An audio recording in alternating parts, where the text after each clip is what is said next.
Hi, my name's Sue Ellam and I'm a professional tarot reader and have been for 25 years.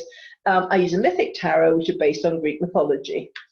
And I'm Carrie Beleno, intuitive Reiki master teacher, spiritual life coach, just trying to ride the wave of emotions out there right now.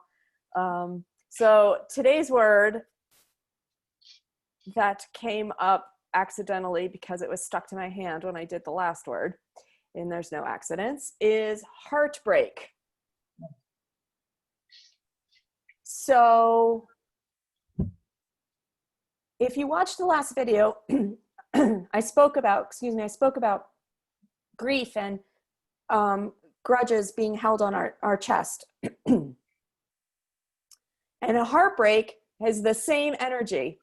And we hold on to the trauma of heartbreak like I don't know what. I just get this feeling like we hold on to heartbreak. Well, my heart was broken and I'll never trust again because my heart was broken. And you had talked, Sue, about trust in the last video as well. And the emotional, the physical damage that can happen when we hold on to heartbreak, it can be really devastating. Literally, like I've seen people have heart attacks from holding on to heartbreak. And I'm not going to dismiss heartbreak. Like, we have, as a human collective, created very traumatic situations for ourselves because we don't understand the nature of souls and energy and connections. We've disassociated ourselves from all of that. So heartbreak is very real, and I'm not dismissing the ability of humans to feel heartbreak, but to wear it as a badge of honor or as a martyr is where it can get really debilitating. To declare to everyone that your heart is broken, instead of looking at it as a traumatic event that you have chosen as a soul to experience with that other person, and whether you are a part of their lives and their journey or they're a part of yours, it is a mutual agreement, a mutual soul agreement that you were there for them, or they were there for you, or you inflicted this emotional trauma on them, or vice versa. This is all a journey. It's all a growth experience. It's all things that we've chosen to go through together and to learn from. And like Sue said in the last video, there are often lessons. And then I tend to hate that word just because it, like, did you learn your lesson? But we'll talk about it as maybe ahas that we have to gain from these experiences. New people we have to meet, new realizations, new paths, new adventures, new life purpose. All of that kind of thing can arise from these traumatic heartbreak situations. So it's important that you feel it, that you allow the heartbreak in, that you allow the emotions to come up when they come up. I'm sad today, I'm happy tomorrow, and don't judge any of them when they show up, but learn to move through and with the situation so that you can see where it's taking you and where it's leading. So I'll be curious what the cards say. Yeah, me too.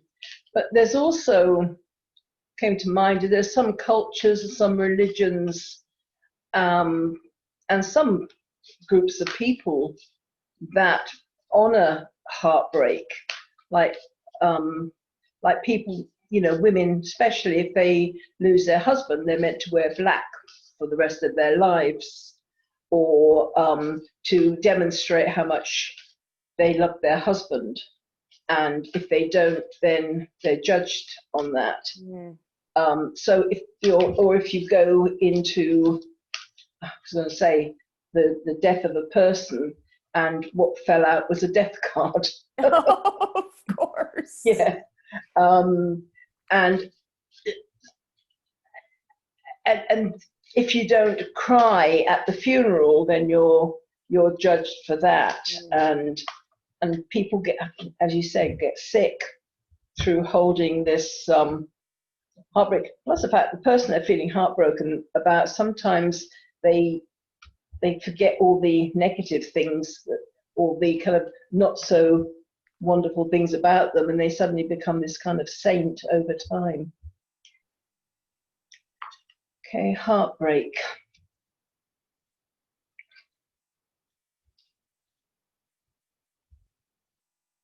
It's going to be a bit of a long one, this one. Okay. Right.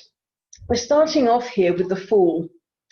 And with the Fool, it's like heartbreak becomes a comfort zone. It can protect you. You know, for instance, if you've lost a partner, you know, your life partner, soulmate, whatever you want to call them, there's a comfort in holding on to the memory of them, because it means that it gives you an excuse not to go out there and love again. Be vulnerable. You can wear heartbreak as armor, like saying, oh well, you know, nobody will ever live up to this person, for example. So to let go of heartbreak is coming out of your comfort zones and jump off of the cliff into the unknown. And sometimes you're judged for that. You know, if there's families and friends, you know, if somebody's passed away and then within a year you're in another relationship, there's a judgment. They can't really have loved them if they haven't grieved to such a long, for a year, 2 years. Everybody has their judgment of how long you're meant to grieve for. But you know, if from my perspective, there's no such thing as death. It's just kind of, and I'm talking about the physical departing of a person in this particular thing with heartbreak. I don't believe there's such a thing as death. It's just transition to another. It's like somebody's gone to live in another country. You can't see them, but they're still around. It's that kind of thing for me. So it's like stopping the flow of life. Like you're grieving for the loss of this person, and yes, there should be a period of that, because you know, if they were in your life and now they're not, you're going to miss them. But you're not meant to stop living and put your life on hold for ages and ages. You're meant to get on with your life, because they're going to be around when it's your turn anyway. It does become a comfort blanket, you know, to protect you from life rather than living it. You then become an observer.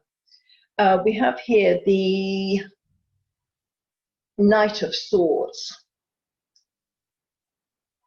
And I think to shock somebody out of heartbreak, you've really got to throw everything up in the air and really rattle their cage, or kind of get them to start thinking of new things and really change their life around. So it's a bit like, you know, if you go into somebody's house in the middle of the night, you rearrange their furniture, and then they come in the dark and they keep tripping over things because nothing is where it's meant it was before. And sometimes it takes something like that to shock people out of their comfort zone, of the protection that they're finding, the excuses they're making through, I'm heartbroken, I'm not going to trust again, I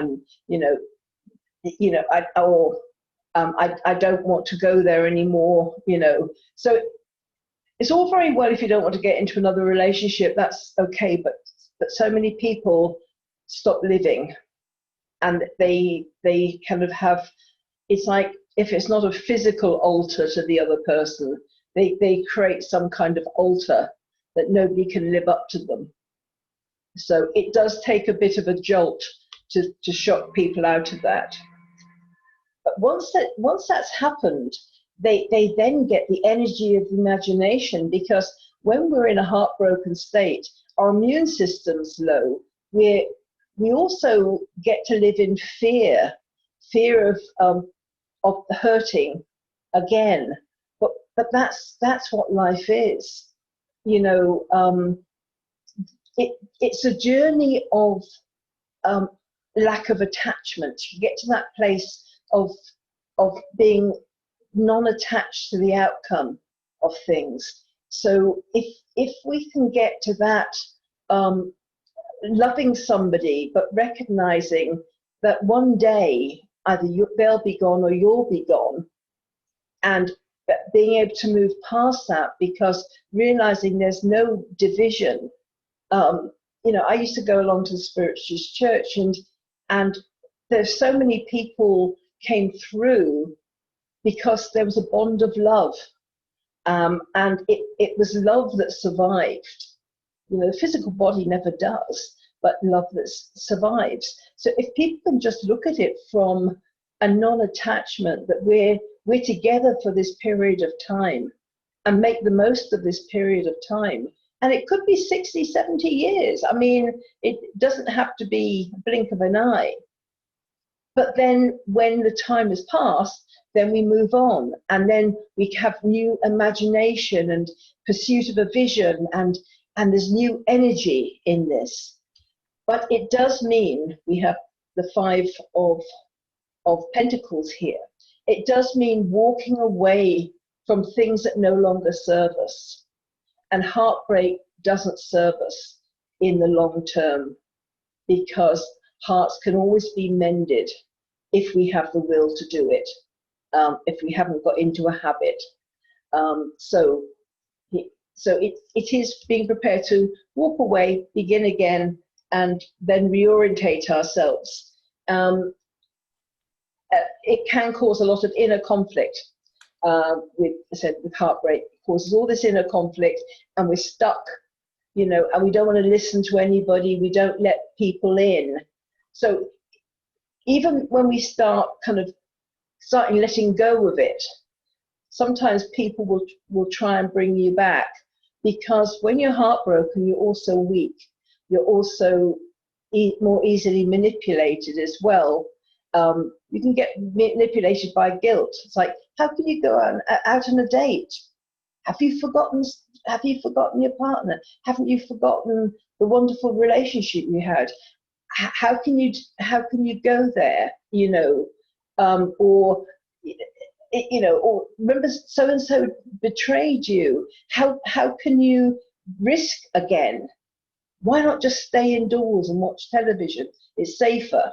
So there's always people that are going to try and bring you back, because then they could have their own agendas to keep you in a state of, you know, maybe gratitude for them being around, or that they can manipulate you in one way or another. I mean, it's not always a conscious thing, but it's like, I don't want, you know, I've got used now that she or he is kind of staying in their comfort zones and all heartbroken. I've seen more of them, and I don't want them to go out and meet new people, make new friends, have new relationships, because then they'll leave me. So there's so many human emotions that go around it.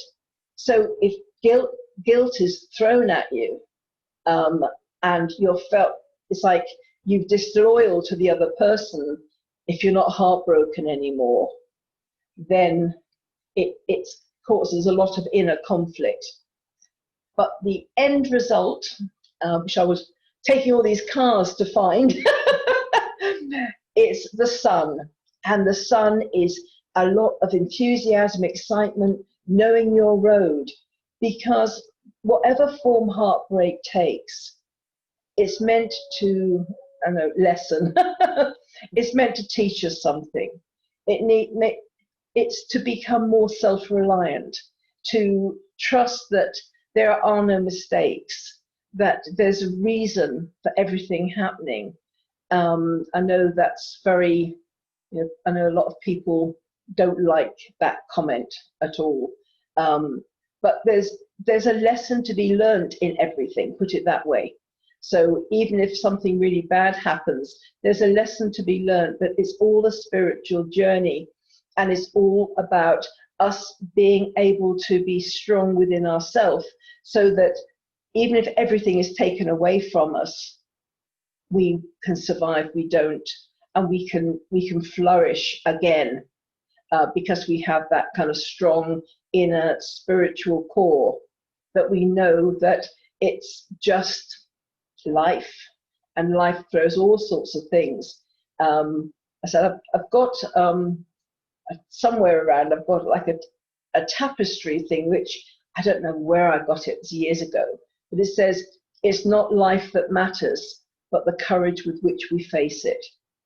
And I really love that saying, because if we can just take what's broken our heart and look at and try and grow from it, learn from it, and realize that, you know, we still have our life to live, and we don't want to look back in regret at the end of our days and said, oh, if only I hadn't grieved for 30 years, I could have done so much with my life, you know. So if you can let go of the grief and but hold on to the love, and then off you go onto a new path with lots of enthusiasm and excitement. Those are the cards. Thank you. That was super uplifting. Appreciate it.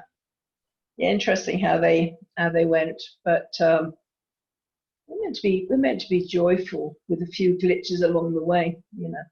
For sure. We all get them. So anyway, that's all I'm going to say on the matter. So please like, share, and subscribe if this was meaningful for you, and we look forward to seeing you again. Yeah, bye.